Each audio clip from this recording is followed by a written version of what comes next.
What if I told you that the internet, the tool we use to connect, communicate, and learn, is now being used as a weapon of war? Captain Ibrahim Traoré of Burkina Faso just rejected Elon Musk's Starlink internet service, sparking outrage and shock across Western media. But behind this decision lies a bigger truth, a battle for Africa's future, being fought not just with bullets, but with propaganda, misinformation, and manipulation. This isn't just about internet access. It's about sovereignty. It's about defending Africa from digital colonialism and the same old regime change playbook repackaged as democracy. Elon Musk's Starlink promises internet coverage for even the most remote regions of the world, and on the surface, that sounds like progress. But Traoré wasn't fooled. He understands the deeper game. Control the internet, control the narrative, and controlling the narrative means controlling how people think, how they protest, how they vote, or how they rebel. Starlink could give foreign powers backdoor influence over Burkina Faso's digital space, opening the door to disinformation campaigns, digital activism funded from abroad, and even covert intelligence gathering. For a country trying to rebuild and reclaim its independence, that's not innovation, that's infiltration. Make no mistake, the new war for Africa isn't fought with tanks. It's fought with tweets, live streams, fake news, and foreign-sponsored influencers. Social media platforms, many controlled by Western tech giants, have become battlegrounds where narratives are shaped, protests are coordinated, and governments are painted as villains. A peaceful march turns violent, the government steps in. Suddenly, CNN and BBC scream human rights violations. But who funds these protests? Who controls the media coverage? Who benefits when African leaders are overthrown or forced to play by the West's rules? The answer is simple. Those who have always seen Africa not as a continent of people, but a playground for profit. For decades, African nations have been told to follow the path of democracy, elections, multi-party politics, freedom of expression. But what happens when democracy becomes a tool for foreign interests? When elections are influenced by foreign money, and political opposition is backed by embassies with hidden agendas? Traoré saw through the illusion. That's why he suspended all political activities and elections for 5 years, not to become a dictator, but to give his country a break from chaos. He said, "Let the people focus on development, on farming, on education, on unity, not on political drama, division, or endless campaigns." And the West hated it, because an Africa that governs itself, without outside interference, is an Africa they can't control. We've seen the same script over and over. A sovereign nation takes bold steps. The media creates panic.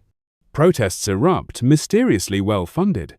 Security forces intervene. Western powers cry violation of human rights. Military intervention or sanctions follow. It happened in Libya. It happened in Mali. And now they're trying it in Burkina Faso.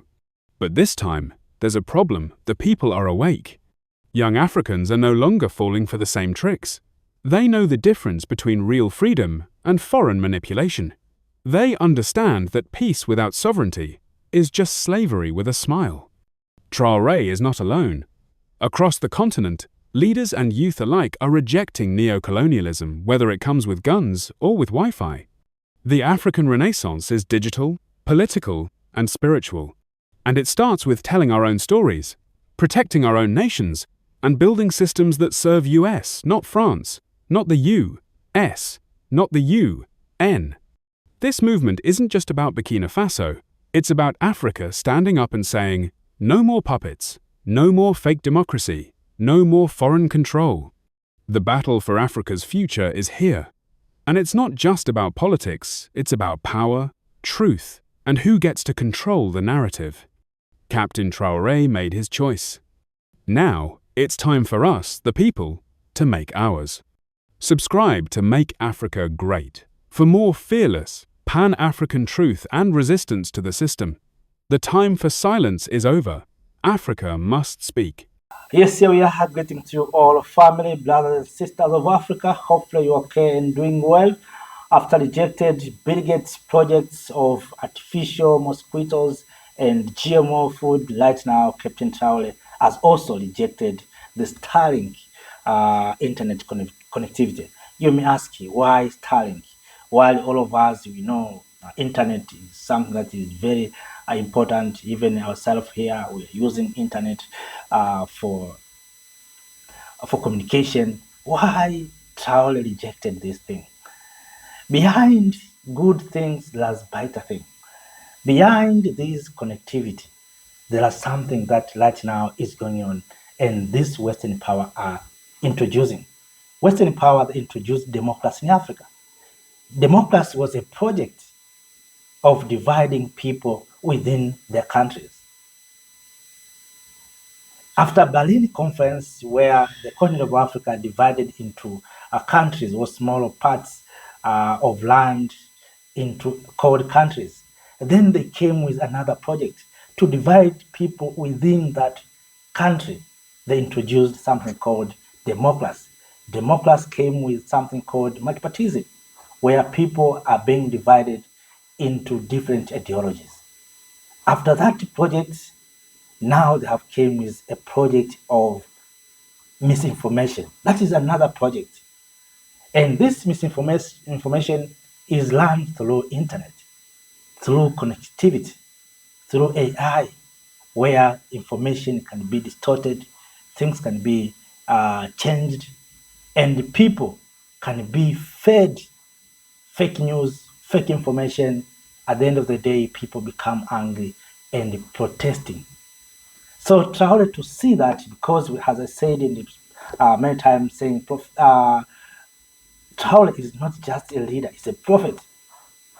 He has seen this thing that if he don't control the narratives, if he don't control the minds of his people, someone else will do so and controlling the minds of the people. And if they control the minds of the people, they can tell different stories that will make people hunger. The way you see right now, Trump is fighting to take back Greenland for security purposes. That's the same thing that Charles is doing to make sure that these Western projects, Western agendas are being pushed back. So after failing of, or after finishing of democracy project that has divided and grabbing the continent of Africa, as you know, in every election there's death in many African countries. More than 100 people are dying in Africa after every election, just not in Africa, in a certain country in Africa. After every election, few countries are moving smooth, but in majority of African countries, after every election, there is death. You remember what happened recently in Tanzania, what happened recently in Kenya, what happened recently in, of course, this week in Uganda, people are being killed. So that is how the project of democracy has used to divide people. So people cannot speak with one voice. So people will fight each other, and after fighting each other, this Western power will come in and say they are come to protect civilians, the way they did to Gaddafi, the way they did it to other leaders, that they're coming to protect civilians. And then they took control. But this time, the way you have seen in Venezuela, people have awakened. People are rejecting these things we call democracy. For instance, in Burkina Faso, Traoré has banned these activities, political activities, for 5 years, that no political issues will be conducted right now. We are busy to building our nation. We are busy to bring pieces in our parts of the country. So let us focus on national building, on bringing peace back. So they have seen that it is impossible right now for to divide people through elections, to divide people through democracy.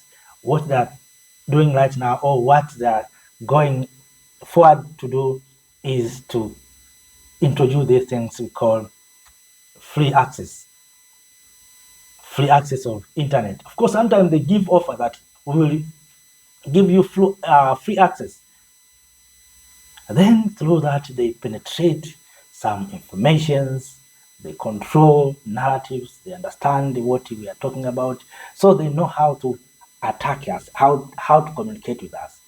Then after a certain time, they come up with stories that will make people anger, that will make people hate their government, their leaders. Then people protesting, calling for step down of their leaders. When leaders and governments trying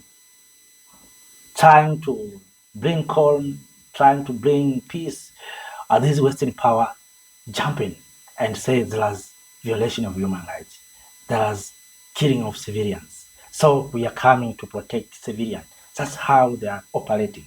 So Traoré to reject this Starlink, to reject this connectivity, it doesn't mean he's against internet access, or you don't want his people to have internet access, because we know internet is a business, people are sharing knowledge, but there are some companies that are there for the purpose of spying, for the purpose of destabilization. And that's why you saw when Iran tried to shut down internet connectivity to avoid the spread of violation, Starlink jump in and say they will supply internet for free for the people of Iran. What does that mean? It means they want to see what is going on, first of all, and to show the world that that's what is going on. So when we intervene, don't you blame us, because we are going there to protect civilians. That's how they're doing. So, family, brothers and sisters, I think Traoré has seen this before. Traoré has detected this before, and that's why he has rejected these things. The same, he rejected GMO, mosquito, you remember, and GMO seeds. You know, if these people will control, they control key factors, key sectors: health, food, and communication, information. Those are important things, or sectors that are very important. If you control food, it means you control the body. You know what the people are eating and what the effect of that food and something like that. If you control medicine, you control the health. That's why Traoré has rejected these GMO mosquito, GMO seeds, and also this internet connectivity from the Starlink. You know, I've heard also from South Africa, Julius Malema spoken the same thing, that this thing is not okay. It is just policing what we are doing, and of course manipulating people. So, family, there's a need for Africa right now to find our way on how we can have our own things like this. You know, I'm taking the example of what happened in Venezuela. You know, sometimes we think we are safe because maybe we are partners or we are friends of these people. No, we are not safe. We are not safe. We are not safe. They have already here. They have military bases here. They have NGOs here operating here. But ask yourself, Africa has been given aid and grants and support for more than 60 years. Look where we are. Have we achieved? No. But these things are here. They are recruiting Africans to be puppets, recruiting Africans to be corrupt, to be thieves. That's how Africans are being recruited. And that's why you see we have leaders who can steal money in their countries and hide those amount of money in some European banks, European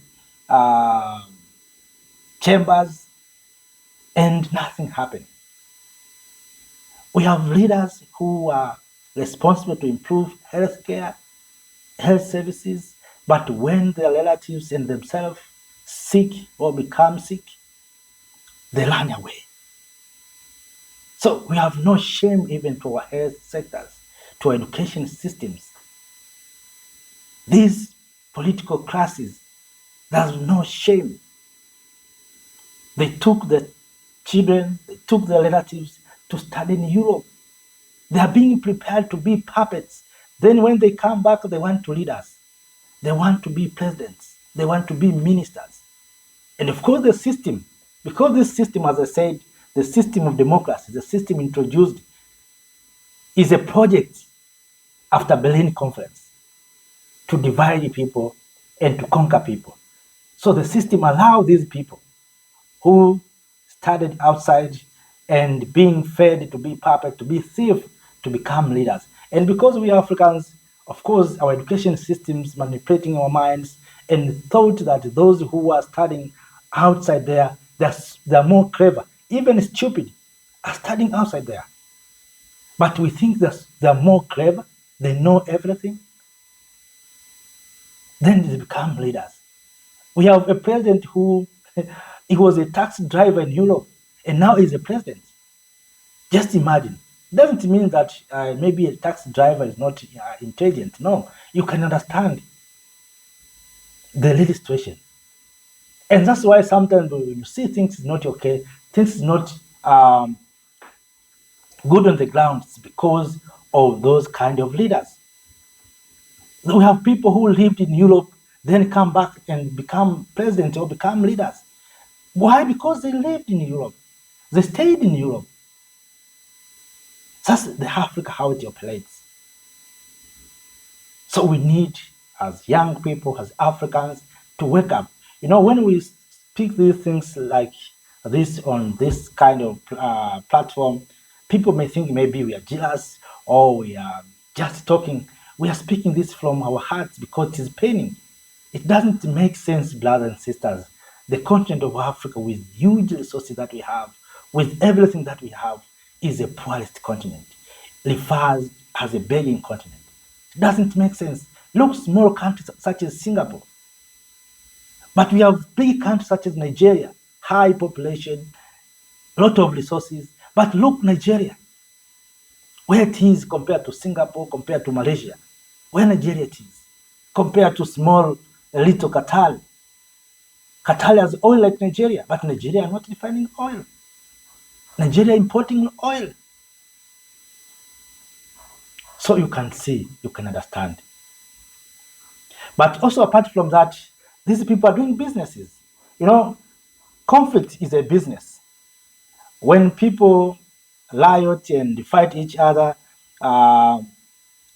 these Western power or these countries that they call themselves policing, the others, they sell equipment, whether water cannon, they sell bullets, tear gases, they sell those things. All those stuff, it's a business. So when you see riots, protests, people are making money. Behind all those things, it is a business. When you see war and conflict, it's a business. There's no war in desert. No. In every place where there are resources, look what is happening there. The place where there is oil, uranium or minerals, horrible land for agriculture, natural gas, those areas are not at ease. Those areas are at peace. So as Africans, we need to be vigilant. We need to wake up to understand this is a business. As you heard in Nigeria, US bombed Nigeria. Not for free, Nigeria has to pay. We may think US has bombed Nigeria for free, you have to pay. Nigeria will pay. And recently you saw US supplied equipment to Nigeria, not just for free. They can give you few, but others you have to buy. That's the business. And also these things, or conflict, or in this, what you see, terrorist, jihadists, so they are there to consume your resources. So the governments are spending resources to fight those people so that they can buy another equipment from the suppliers. Look at that chain. So we need to understand. So people creating problem, then you are going to solve the problem. You are going to use your resources to solve the problem. And the problem is still there. Then resources are going to finish. You're supposed to go to buy another resources. If it's about bullets, if it's about weapons, about whatever, to fight jihadists. So where are you receiving or getting those resources? You have to buy. Who are selling those resources? Those who are sponsoring these things. But Africans, because of lack of understanding, we are accepting this nonsense. We look, it's okay. I don't know what's our problems, but all in all, it needs conscious leaders like Traoré, like Malema, like Chian, like Goita, like John Mahama, Netumbo Nandi Daitu, and others who are so conscious. We need conscious leaders whom we are waiting right now to convene a meeting to tell us how are we going to unite. How is it possible for more than 400 years we are still maintaining these colonial borders as if we Africans, we don't have minds? 16 heads of states, all these kings and queens of Europeans came together 1884 to 1885 for 4 months, sat down and divided Africa wherever they want. And today we have generation that they call itself educated generation. We cannot undo these things. How stupid are we? So when we go out there, these white people see us as fools because it doesn't make sense that for more than 60 years after independence, we are still holding these borders. I don't mean we have to maybe to collapse borders direct, but we have to come together. We can remain with these borders in terms of territorial administration. But why we are asking for visas? Why we are not allowing free movement of people and goods from one place to another? We know we are Africans. We know historically Africans shifted from one place to another. We know these countries were not there. There was no Uganda, there was no Kenya, there was no Tanzania, there was no Burundi, there was no Mozambique, there was no Madagascar. These countries are created. There's no Libya, Tunisia, Senegal, Gambia, Mauritania, Morocco, whatever we can mention, all of them, Mali, Niger, Burkina Faso. There's no such kind of countries. There is only one continent, Africa. There are kingdoms. Africa was made with kingdoms. But these people divided Africa, create their own countries, and they give their names, and we accept those names. And yet we want changes. Changes will come if Africans, especially leaders, whom, of course, they are not leaders, these sellouts will wake up or they will be removed and having light leaders. So let us not speak for too long. It is paining sometimes, but we have to speak it and we have to expose the truth in order for we to heal ourselves, for we Africans to energize ourselves on what we can do as Africans and to make history clear that we Africans sometimes we are the author of our misfortune, and we are the source of our problems. Because many of our problems, if you look very keenly, you will understand that can be solved within 25 hours after unity. Today you are talking about anger, but if we are united, food are almost in several parts of the continent. We can buy from Nigeria to Ghana. We can buy from Ghana to Burkina Faso to Niger, something like that. But because of this unity, we are waiting for harvesting in Ukraine. So Ukraine is at war right now. They are not maybe planting anything, or maybe they're busy trying to bring peace back. So Africa saying we are angry, we are dying. So why don't you buy from Ethiopia? Why don't you buy from Zimbabwe or from Ghana? Why you want to buy only from Russia or from China? It needs to change our mentality.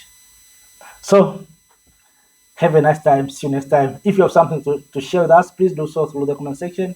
I hope we'll get your message. And of course, your thought is very important for us, the people of Africa, because what we are doing here is to change narratives.